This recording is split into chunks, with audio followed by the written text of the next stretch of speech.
여러분 안녕하세요. 주식 상담 전화 주상 전화 시작합니다. 오늘도 2시간 동안 여러분들의 종목 고민 시원하게 덜어드리도록 할 텐데요. 오늘 장을 한번 복귀해 보도록 하겠습니다. 이번 주 마지막 거래일 그래도 기분 좋게 빨간불로 마감 지었습니다. 다소 아쉬운 점은 장중에 또 한 번 금투세 이슈가 불거지면서 지수가 출렁였는데요. 그리고 내일이면 또 이제 주말을 앞두고 있는 만큼 주말에 대한 경계 심리 그리고 다음 주 삼성전자의 잠정 실적이 발표됩니다. 이에 대한 경계 매물이 출회되면서 상승폭이 다소 둔화된 점은 아쉬운데요. 그래도 기분 좋게 이번 주 마지막 거래일 빨간불로 마무리 지었습니다. 이런 시장 안에서 내 종목 어떻게 해야 될까 고민되시는 분들 오늘도 많이 여러분들 참여 부탁드리겠습니다. 그럼 이 종목들 보유하고 계신 분들은 지금 바로 전화 주시기 바랍니다. 오늘 휴메딕스 같은 종목들 또 강한 상승 탄력을 보여줬습니다. 피부 미용기기 관련 종목들 보유하신 분들 혹은 한화 에어로스페이스 오늘 52주 신고가를 경신했는데요. 방산주 보유하거나 손실 중이신 시청자분들의 연락을 받고 있습니다. 02-2000번-4919번으로 전화 주시고요. 저희가 잠시 후 관련 종목들은 우선적으로 실시간 상담 도와드리도록 하겠습니다. 그럼 지금부터는 오늘 핫했던 섹터 이슈 3가지 짚어보도록 하겠습니다. 두 분과 함께하도록 할게요. 이주현 대표, 권영우 대표 통해서 투자 전략까지 한번 채워보도록 하겠습니다. 3가지 이슈들 오늘 짚어보도록 할게요. 오늘 제약 바이오 종목들이 코스닥 지수 상승을 견인했습니다. 삼성 바이오로직스 장중에 100만 원 선을 돌파하기도 했는데요. 조금 아쉬운 점은 종가가 100만 원에서 딱 한 호가 모자란 99만 9천 원에 마감을 지었습니다. 그래도 2.25% 빨간불로 마감 지었고요. 알테오젠 5.95% 상승 마감했습니다. 그리고 유한양행 약가가 이제 선발약보다 비싼 약가를 책정받으면서 5.74% 상승 마감했습니다. 그리고 일정 모멘텀도 지금 제약 바이오 섹터 안에 있습니다. 오늘 8일부터 10일 이탈리아 밀라노에서 세계 최대 제약 바이오 전시회가 열린다고 하는데요. 미국 생물보안법 통과 이후 처음으로 열리는 전시회인 만큼 우리나라 기업들이 참여하는데 이에 대한 반사의 기대감이 있는 상황입니다. 이어서 두 번째 섹터. 게임주들도 오늘 시장 주목받았습니다. 특히나 위메이드 그룹주들의 선방이 눈에 띄었는데요. 오늘 위메이드는 10.12% 급등 마감했습니다. 위메이드 신작 출시 기대감이 있는 상황이고요. 이 밖에 NC소프트도 TL 글로벌 초반 흥행 가도를 달리고 있다는 소식이 나오면서 5.03% 상승 마감했습니다. 이 밖에 또 M게임도 오늘 증권가의 신작 모멘텀이 기대된다라는 리포트가 나오면서 5.61% 상승 마감했습니다. 마지막으로 세 번째, 전선주들도 오늘 굉장히 강했습니다. 그중에서 대한전선은 싱가포르 대규모 8천억 원이 넘는 수주 계약 소식이 나오면서 장중 급등을 했고요. 11.22% 급등 마감했습니다. 이 밖에 가온전선도 7.1%, 대원전선도 3.72% 상승 마감했습니다. 지금 전선 기업들은 올해 사상 최대 매출이 전망되고 있는데요. 일단 먼저 두 가지 섹터에 대한 투자 전략 두 분께 여쭤보도록 할게요. 먼저 권영우 대표한테 여쭤보도록 하겠습니다. 대표님. 오늘 제약 바이오 섹터가 코스닥 지수 상승을 견인했습니다. 4분기에 주도주 자리를 되찾을 수 있을까요? 일단 제약 바이오 섹터 같은 경우에는 상당히 분위기가 좋다고 생각을 합니다. 왜냐하면 그동안 이제 반도체가 어떻게 본다면 좀 피로도가 좀 높아진 상태에서 모건 스탠리 리포트라든지 엔비디아 좀 증시가 하락을 하게 되면서 좀 많이 상승폭을 반납함과 동시에 제약 바이오 섹터는 외국인들이 수급을 주도하에 따라서 좀 상승세가 많이 나왔었거든요. 어떤 기업적인 섹터적인 분석이 있기 이전에 매크로적인 상황이라든지 외국인의 수급적인 측면에서 봤을 때 제약 바이오가 일단 수급이 굉장히 좋은 상태입니다. 이런 상태에서 지금 생물보안법 도 그렇고 우시바이오에 대해서 오늘 사업부가 매각을 하지 않습니까?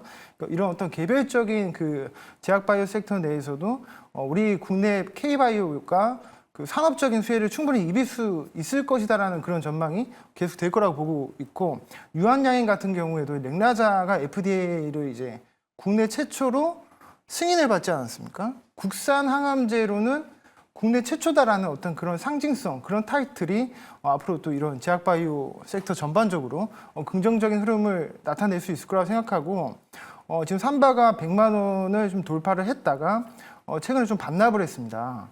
그렇지만 오늘 다시 한번 그 61선 위로 좀 반등이 나왔었는데 삼방은 오늘 보니까 증권사에서 목표가를 120만 원으로 좀 상향하는 그러니까 그런 흐름이 그런 리포트이 나왔더라고요. 그래서 이런 분위기까지 받쳐줘서 오늘 외국인이 어느 정도 차익 실현하는 거를 기관이 좀 받아주고 좀 올라가는 그러니까 이런 형태가 나왔어서 앞으로도 이런 추세가 깨트리지 않고 계속 수급이 서로 이제 손바뀜이 일어나면서 반등이 나오지 않을까 그런 생각을 하고 있습니다. 네, 수급의 손바뀜이 일어나면서 계속해서 추가 상승 한번 기대해 볼 수 있을 것 같다라는 의견 들어봤습니다. 또 많은 시청자분들이 궁금해하실 만한 질문이기 때문에 이주연 대표님한테도 여쭤볼게요. 네. 4분기 제약 바이오 종목들 주도주 자리를 되찾을 수 있을까요? 주도주 자리를 뺏긴 적이 없는 것 같아요. 실질적으로 추세적인 상승 흐름을 보자면 유한양행이나 그 알테오젠 지금 어떤 섹터 내에서의 중심을 잡아주는 기업은 알테오젠이라고 우리가 봐야 됩니다. 여기에 더해서 이제 유한양행이 추가적인 시세 상승을 굉장히 좀 강하게 보태주면서 전반적으로 고른 좋은 흐름들을 이어왔었는데요. 이 알테오젠이 최근에 보시면 이제 증시가 한번 흔들릴 때 2차 전지가 강하게 올라오면서 조정을 좀 받는 그런 모습들을 보여줬거든요.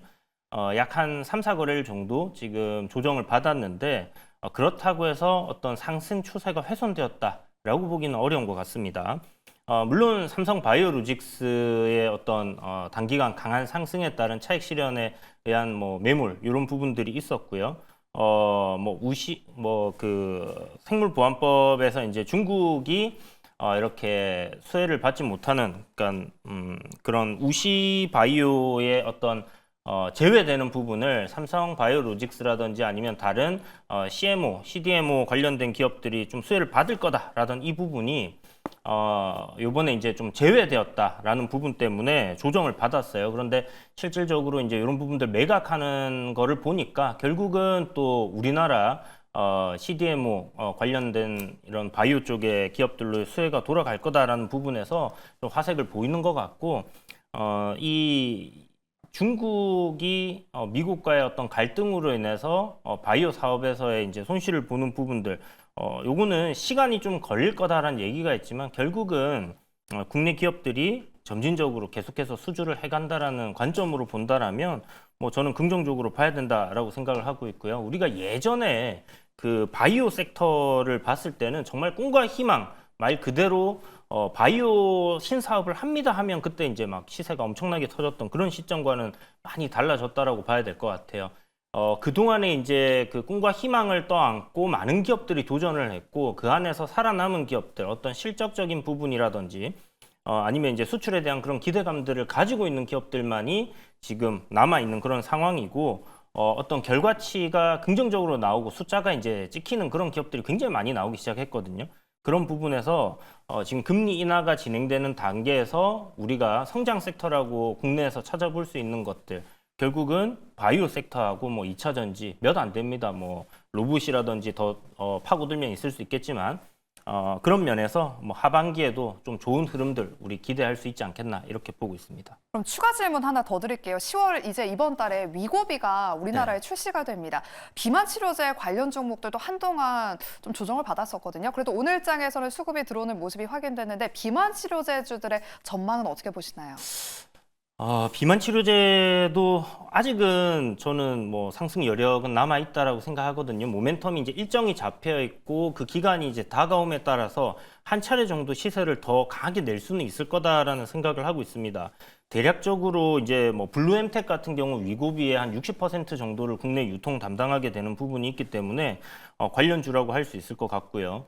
이런 종목이 뭐 21선 훼손하지 않는 선에서 그러니까 추세가 상승의 흐름을 유지하는 선에서의 흐름이 만들어진다라면 고 출시 전에 한 차례 어떤 상승 여력, 뭐 단발성으로 이렇게 좀 나올 가능성은 높다 이렇게 볼 수 있을 것 같고요. 그 이후에는 일단 우리가 보통 일정이 잡혔을 경우에 세론이 나오는 경우들이 많기 때문에 그 이후에는 지금 뭐 개발하고 있는 기업들이라든지 뭐 관련된 종목들의 어떤 파이프라인의 진행 상황들 이런 거에 따라서 좀 등락이 엇갈릴 가능성이 높기 때문에 지금 단계에서는 일단 단기적으로 일정 출실 전까지 그다음에 손절은 21선 정도로 잡아놓고 접근하는 게 필요하지 않겠나 이렇게 보고 있습니다. 네, 이렇게 비만 치료제 관련 종목들에 대한 대응 전략까지 들어봤습니다. 21선을 잘 지키는지 여러분들 유의하시고요. 또 세론 현상까지 유의해보자라는 말씀 들어봤습니다. 이어서 두 번째 질문 드리도록 할게요.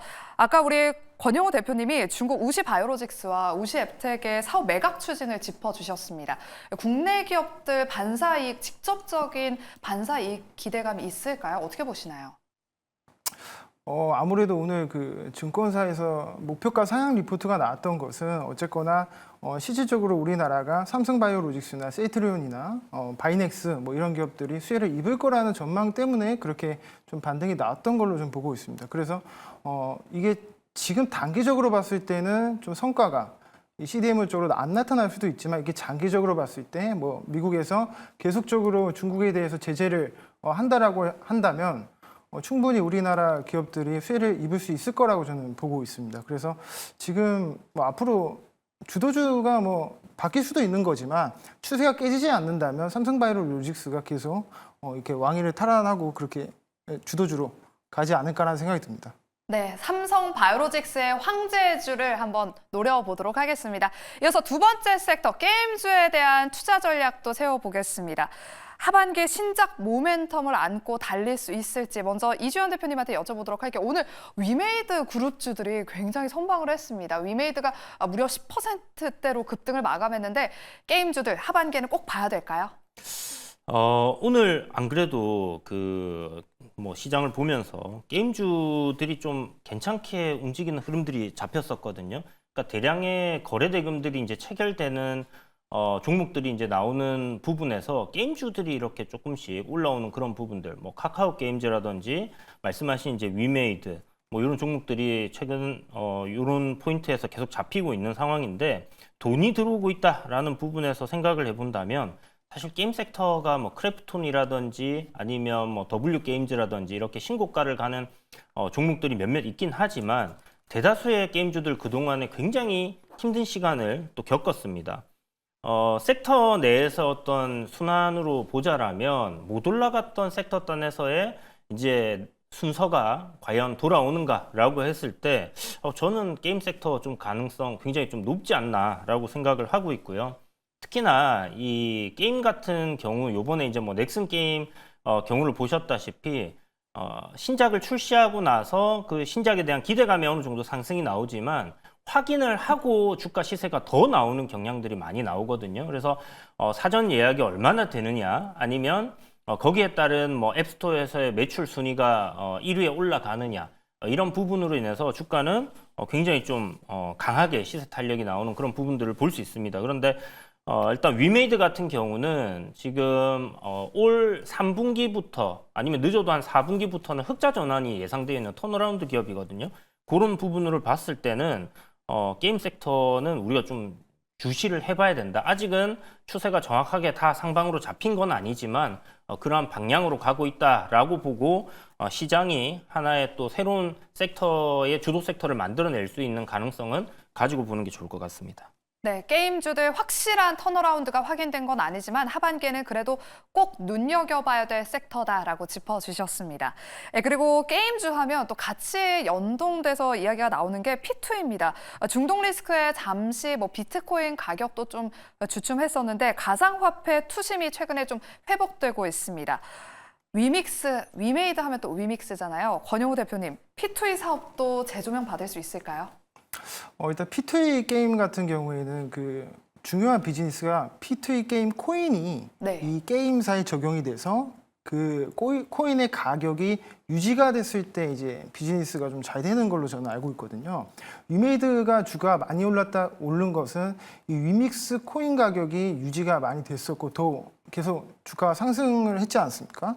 근데 지금 비트코인 분위기는 좋아도 이 알트코인들 그러니까 이 메이저 코인이 아닌 이런 게임사 코인들 같은 경우에는 지금 아직도 가격 탄력성이 둔화가 되는 모습이 나타나고 있거든요. 그리고 이제 P2 게임 코인이나 이 코인 같은 경우에는 주식이랑 다르게 이 발행 가격이 굉장히 낮습니다. 그러니까 이 코인을 얻는 사람들은 사실 쉽게 그 시장에다 매도를 하고 싶은 그 차익 실현 욕구가 상당히 높은 거거든요. 그렇기 때문에 이 코인 가격이 유지가 되지 않으면 이 P2E 게임의 그 사업성이 앞으로 좋아질 거다라는 것은 쉽게 그 추측을 할 수 없다. 그렇기 때문에 이런 P2E 게임에 대한 전망보다도 어떤 신규 게임에 대해서 뭐 예약자가 많다라든지 어떤 이런 단기 모멘텀에 좀 더 포커스를 맞추는 게 좋다고 생각하고, 지금 게임주가 오늘 NC소프트라든지 위메이드가 오른 이유는 주가가 지금 고점 대비 한 반토막이 났습니다. 그래서 오랫동안 기간 조정이 나타났고 가격 조정이 나타난 것에 따른 단기 호재에서 비롯된 그 상승이 아닐까, 저는 그렇게 추측을 하고 있고, 역시나 추세가 지금 완벽하게 돌렸다라고 보기가 어렵기 때문에 좀 더 흐름을 지켜봐야 되지 않겠나, 그렇게 생각하고 있습니다. 네, P2E 사업보다는 신작 모멘텀을 가진 기업들을 좀 눈여겨보자라고 말씀을 해주셨어요. 그럼 그런 기업들, 아까 저희가 뭐 NC소프트도 있고 위메이드도 있고 M게임도 있다라고 말씀을 드렸거든요. 어떤 기업이 좀 가장 유망해 보이시나요? 아무래도 NC소프트가 그래도 네. 리니지라고 하는 그 IP를 가지고 있고, 지금도 그 매니아층이 계속 있지 않습니까? 그러니까 수요가 계속적으로 있는 게임이 그나마 NC소프트의 리니지이기 때문에 어쨌거나 이런 대형주는 실적으로 기반해서 움직이기 때문에 NC소프트가 리니지를 말미암아 실적이 계속 견고하게 유지가 된다라고 한다면 저는 NC소프트를 매매하는 것도 나쁘지 않겠다는 생각이 들고, 오늘 특징적인 수급을 보면은 NC소프트가 개인 투자자들이 많이 이제 팔았거든요. 반면에 그 연기금이 좀 들어왔습니다. 그래서 연기금은 아무래도 단타를 치기보다는 좀 중장기로 좀 가져가는 그런 전략을 취하는 그 운용사다 보니까 오늘 이 수급이 앞으로 좀 장기적으로 좀 볼 수도 있겠다, 그런 생각도 듭니다. 네, 많은 게임사들 중에서 신작 모멘텀을 안고 있는 NC소프트를 지금부터 눈여겨보자라는 말씀까지 들어봤습니다. 이렇게 오늘 두 분 통해서 이 시장에서 오늘 핫했던 이슈에 대한 투자 전략까지 세워봤고요. 그럼 지금부터는 여러분들의 종목 상담 바로 도와드리도록 할게요. 종목 상담 출발합니다.